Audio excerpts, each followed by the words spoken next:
Olá, boa noite. Eu sou o William Galvão e começa agora o Jornal da Justiça desta quinta-feira, 9 de março. O plenário do Supremo julga a lei de São Paulo que obriga hospitais públicos e privados a criarem salas de descompressão para enfermeiros, técnicos e auxiliares de enfermagem. Esse é um dos destaques de hoje, que você também acompanha nessa edição. Ministro Alexandre de Moraes faz balanço das investigações envolvendo os ataques do dia 8 de janeiro. Entidades e parlamentares pedem investigação contra o deputado Nicolas Ferreira por transfobia. E ainda, a Advocacia Geral da União completa 30 anos e promove congresso para debater temas jurídicos e sociais.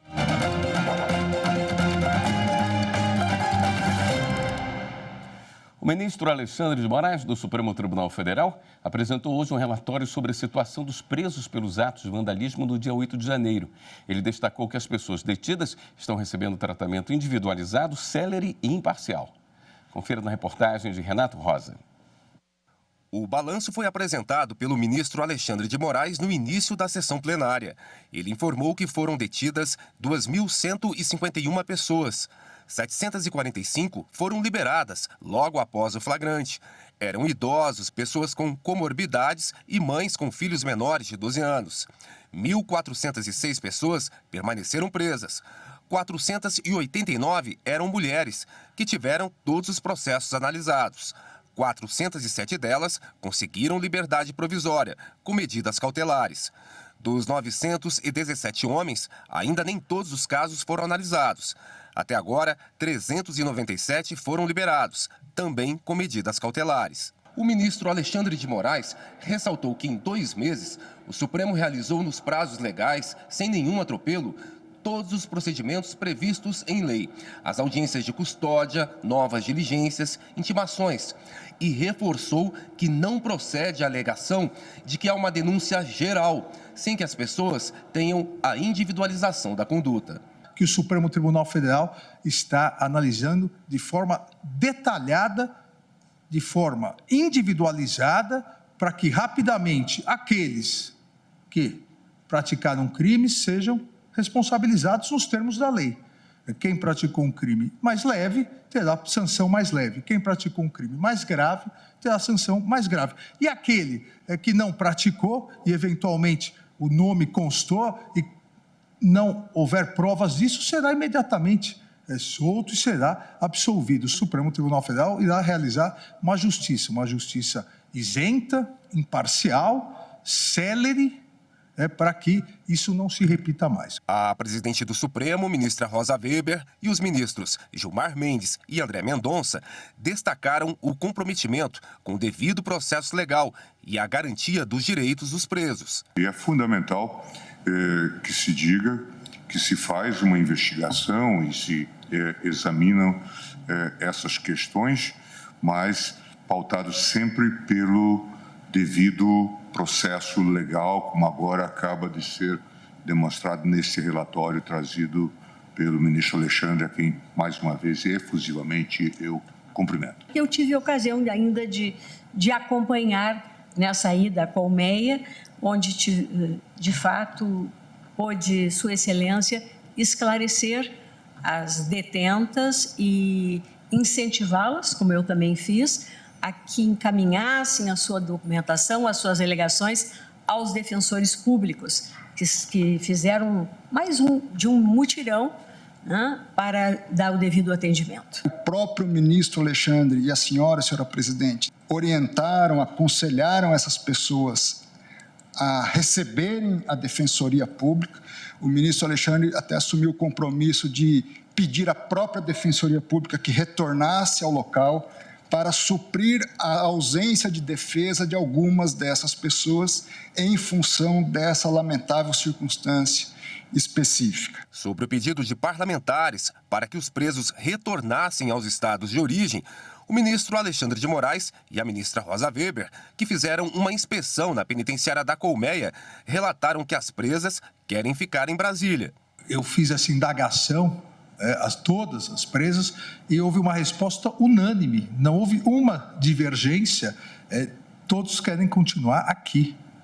E se me permite, ministro Alexandre, em coro e em voz alta, enfatizando com a mão, Exatamente. não queremos ir. Os ministros também aproveitaram para destacar a necessidade de melhoria das condições dos presídios. Deve haver uma finalidade de ressocialização e, para isso, o mínimo é garantir-se um adequado tratamento em termos de instalações e de alimentação e saúde para essas pessoas. É um momento de visibilidade dos invisíveis, que já estavam presos também. Esse discurso de que direitos humanos apenas para os humanos direitos, né, que se fazia, então, esse discurso, que obviamente precisa ser claramente repudiado. Essas dificuldades todas que levaram o Supremo Tribunal Federal a declarar o estado inconstitucional de coisas nos presídios brasileiros. O plenário do Supremo analisa uma lei que obriga os hospitais de São Paulo a criar salas de descompressão para enfermeiros. O relator do processo é o ministro Edson Fachin. Acompanhe os detalhes desse caso na reportagem de Marta Ferreira. O dia a dia dos profissionais de saúde é muito intenso e para que eles possam desconectar um pouco do trabalho durante a jornada, foi criada a chamada sala de descompressão, que nada mais é do que um espaço de descanso mais agradável e confortável. Em 2020, durante a pandemia, uma lei de São Paulo determinou aos hospitais públicos e privados do estado a criação dessa sala de descompressão para ser utilizada pelos enfermeiros, técnicos de enfermagem, auxiliares e outros profissionais da área. A Confederação Nacional de Saúde, que representa hospitais, clínicas e laboratórios da rede privada, entrou com uma ação no Supremo Tribunal Federal questionando a norma. Argumenta que a lei tem forte impacto jurídico e econômico e poderá afetar a concessão do alvará de funcionamento pelas autoridades sanitárias e gerar sanções administrativas e judiciais. Sustenta ainda que a lei paulista usurpa a competência privativa da União para legislar sobre direito do trabalho. O processo é de relatoria do ministro Edson Fachin e começou a ser julgado no plenário virtual em 2021. Mas um pedido de destaque feito pelo ministro Alexandre de Moraes levou a discussão para o plenário físico, fazendo com que o julgamento começasse do zero. Na sessão dessa quinta-feira, o processo foi analisado. O relator reafirmou o entendimento de que a questão não é trabalhista, mas sim de saúde pública, julgando então que a lei é válida. No caso em exame, depreendo, salvo compreensão em sentido contrário, que desde logo manifesto respeito, mas peço vênia, para depreender que a Assembleia Legislativa do Estado de São Paulo, ao exercer sua competência, limitou-se a densificar uma garantia, um direito social constitucionalmente previsto, sem incorrer em desacordo com qualquer disciplina estabelecida em lei federal. Portanto, não há lei federal que exclua a regra estabelecida pela legislação estadual. E a norma, sim, vai ao encontro, e não de encontro, mas vai ao encontro de direito social, que é o direito social à saúde, previsto nos artigos 6º e 196 da Constituição da República. E, ademais, o argumento que é alçado à luz do artigo 155 da CLT, tenho para mim que aquele dispositivo não esgota a competência para a definição de normas de saúde do trabalhador. Ainda que a norma trabalhista atribua competência ao órgão de âmbito nacional para estabelecer normas sobre segurança e medicina do trabalho, não há que se falar em reserva da administração para tratar da matéria, e tampouco, como alega a parte requerente, em violação à legalidade. A medida implementada pela lei impugnada configura política de saúde pública, portanto, de competência suplementar do Estado, e está em consonância com a Constituição e com a Lei Federal de Regência do SUS, e por isso não há ofensa ao princípio da legalidade. A sessão plenária do STF terminou há pouco. A repórter Marta Ferreira tem mais informações para a gente. Oi, Marta, boa noite. Boa noite, William. Boa noite a todos. Depois do voto do ministro Edson Fachin, quem apresentou o voto foi o ministro Alexandre de Moraes, que foi quem havia pedido destaque nesse julgamento. Ele divergiu do relator por entender que a lei criou um direito para uma determinada categoria profissional que caracterizaria como sendo uma questão trabalhista, e aí a lei de São Paulo teria violado a competência privativa da União. Nesse sentido também votou o ministro André Mendonça. Como adiantado da hora, o julgamento ele foi suspenso e será retomado na próxima semana com o voto do ministro Nunes Marques e dos demais ministros. William. Obrigado pelas informações, Marta.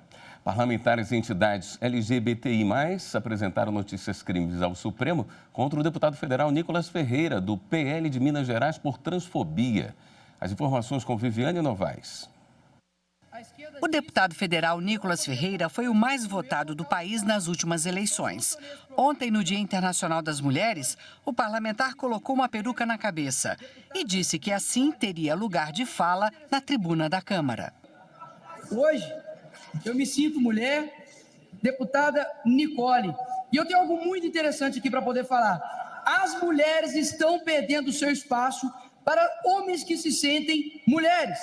Depois do episódio, o Supremo Tribunal Federal recebeu 2 notícias crime. Uma delas é de entidades de defesa da comunidade LGBTI+, a outra de 14 deputados do PSOL e da Rede. Os parlamentares afirmam que há indícios de crime de transfobia e de crimes relativos à violência política de gênero previstos no Código Penal e no Código Eleitoral. Também pedem investigação da Procuradoria-Geral da República. As entidades de defesa da comunidade LGBTI+, pedem que o deputado seja investigado e denunciado pela prática de crime de racismo social na modalidade transfobia.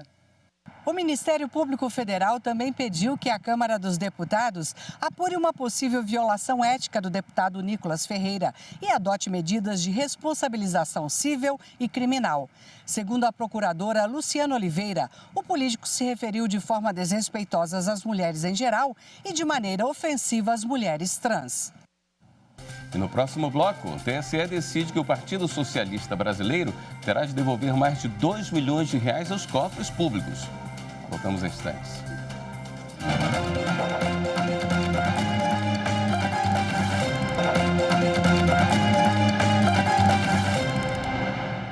O Partido Socialista Brasileiro, o PSB, terá que devolver R$2.200.000 aos cofres públicos. Isso porque a legenda teve as contas de 2017 aprovadas, mas com ressalvas, pelos ministros do Tribunal Superior Eleitoral da sessão plenária desta quinta-feira. As irregularidades não foram consideradas suficientes para a rejeição das contas.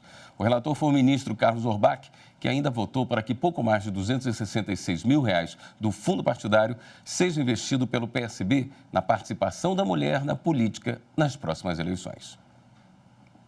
Quanto à insuficiência de recursos na participação da mulher na política, com a promulgação da Emenda Constitucional 117 de 2022, deverá o partido utilizar o valor de R$ 266.315,21 nas eleições subsequentes ao trânsito em julgado, na forma dos precedentes desta Corte. E a ministra do TSE, Maria Cláudia Buchianeri, recebeu a medalha Mirtes Gomes de Campos, uma homenagem da Ordem dos Advogados do Brasil para mulheres com atuação efetiva no Judiciário do Distrito Federal. A repórter Juliana Soares tem as informações. O reconhecimento foi pelo serviço prestado à justiça, ao direito e à sociedade. 3 mulheres foram premiadas na solenidade. A ministra Maria Cláudia Buchianeri, a procuradora federal aposentada Maria Alice de Medeiros e a advogada Cristiane Romano. O prêmio carrega o nome da primeira advogada do Brasil, Mirtes Gomes de Campos. Antes dela, as mulheres não atuavam na área do direito. Por isso, a medalha do OAB recebeu o nome de Mirtes lá em 2016. A ministra recebeu a homenagem com um sorriso no rosto e, claro, teve agradecimento. Eu confesso que estou muito emocionada de estar aqui na minha casa, onde eu recebi a minha carteira, recebendo essa comenda. A ministra ainda fez um discurso citando mulheres que fizeram história. a gente volta os nossos olhos para as nossas ancestrais, para aquelas mulheres que trilharam um caminho muito mais árduo, que tiveram a coragem de enfrentar o que era padrão, o que era aceito, o que era cultural, tal como a mulher que dá nome a essa comenda, a nossa advogada Mirtes Gomes, a primeira mulher a se inscrever nos quadros e a exercer a advocacia. Eu aproveito também essa oportunidade, 8 de março, para voltar um pouquinho para 24 de fevereiro, que é a data em que comemoramos o nascimento da justiça eleitoral e também a conquista do voto feminino, que a essa altura alcança 91 anos. Com o objetivo de especializar o recebimento e tratamento das demandas relacionadas à violência contra a mulher, o TRF da Primeira Região lançou nesse dia 8 de março o canal Ouvidoria da Mulher. Quem traz os detalhes é Ana Paula Souza. A solenidade de criação da Ouvidoria da Mulher do TRF1 foi marcada pelo compromisso da magistratura da Primeira Região da Justiça Federal de fortalecer ações de combate à violência contra a mulher. O novo canal foi criado a partir de uma alteração na Resolução 20 de 2022 do TRF1, que dispõe sobre a criação da Ouvidoria da Justiça Federal.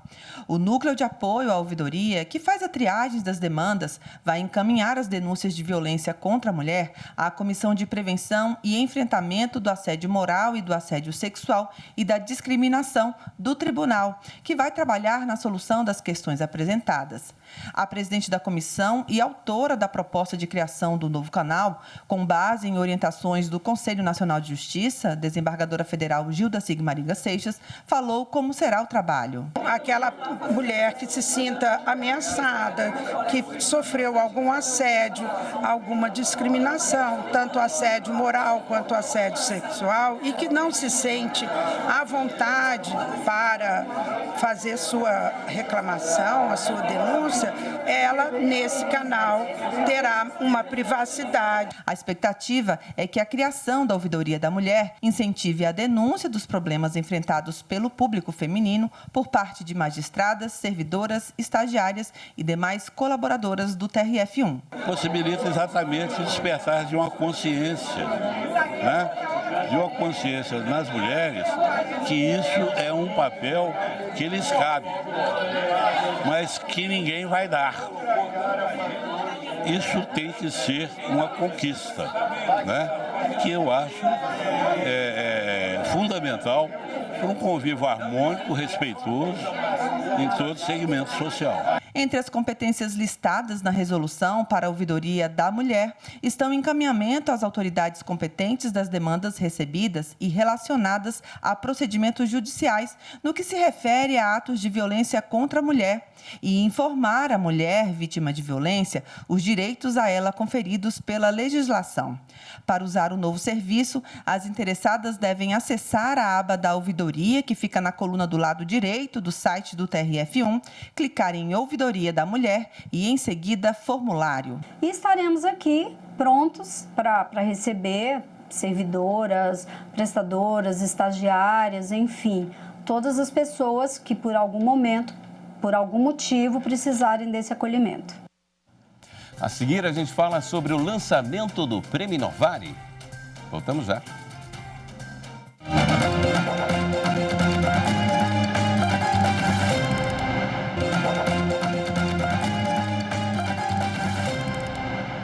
A Advocacia Geral da União está completando 3 décadas e, para celebrar a data, a instituição promove um congresso para debater temas jurídicos e sociais relevantes. A reportagem de Wesley McAllister. A solenidade de abertura do evento contou com a presença de autoridades dos mais variados setores público e privado. O advogado-geral da União, Jorge Messias, agradeceu a todos que fizeram e fazem parte da instituição e falou de futuro. A AGU que queremos deverá avançar sempre, de maneira a superar os desafios contemporâneos na realização de um projeto de desenvolvimento que não abra mão do ideário social previsto na Carta Magna de 88. Algo que também dialogue com os poderes e com a sociedade civil. Na celebração dos seus 30 anos, a casa também se abre para, com a participação de todos os poderes da República, e da sociedade civil refletir sobre os próximos 30 anos. O presidente do Tribunal Superior Eleitoral e ministro do STF, Alexandre de Moraes, lembrou que esse ano a Constituição Federal completa 35 anos. Mesmo com todas as turbulências, mesmo com todos os problemas vividos no Brasil, o Estado democrático de direito venceu. O Estado democrático de direito prevaleceu. A democracia saiu vitoriosa nesses quase 35 anos de Constituição Federal. Isso se dá também, e se deu, em virtude do fortalecimento nesses últimos 30 anos da Advocacia Geral da União. Além da abertura, outros 2 painéis com a presença de autoridades foram realizados no primeiro dia. A AGU e a defesa da democracia e sonhar os próximos 30 anos, a transição ecológica e os direitos das gerações futuras. No primeiro painel, mediado pelo advogado-geral da União, Jorge Messias, a democracia foi o foco do assunto e o ministro do STF, Gilmar Mendes, destacou a importância de debater o tema. Estamos vivendo um momento muito peculiar. É importante que, a despeito de todos esses desafios, a democracia no Brasil se mostrou resiliente. Mas é fundamental que nós possamos dar atenção a isto. Já o segundo painel, mediado pela Procuradora Nacional de Defesa do Clima e do Meio Ambiente, Mariana Barbosa Cirne, foi uma reflexão sobre o futuro sustentável. Nele, a ministra do Meio Ambiente e Mudança do Clima, Marina Silva, fez um balanço das políticas ambientais nas últimas décadas e se mostrou otimista com o futuro. Daqui a 30 anos, eu espero sinceramente que a gente tenha mudado esse estado de coisas, que o nosso país possa ter crescido economicamente, que o nosso país tenha respeitado a nossa diversidade cultural, que o nosso país tenha conseguido manter os indígenas em suas terras, os isolados na sua condição, afastados de nós. Que os nossos jovens pretos daqui a 30 anos estejam dentro das universidades não mais como minorias, mas como maioria, que nós também somos. Que nós, as mulheres, não tenhamos mais que receber salários menores do que os homens. O Superior Tribunal de Justiça promoveu a cerimônia de lançamento da 20ª edição do Prêmio Inovare. Marina Campos. O lançamento do prêmio contou com a participação de diversos ministros de tribunais superiores, autoridades e representantes do sistema de justiça. Na cerimônia, a presidente do STJ, a ministra Maria Tereza de Assis Moura, falou sobre a importância do Prêmio Inovare, que incentiva as iniciativas positivas no âmbito do Poder Judiciário. A cada ano, o prêmio estimula a todos os envolvidos na promoção da justiça a saírem de suas zonas de conforto em busca de uma manifestação jurisdicional mais acessível e inclusiva.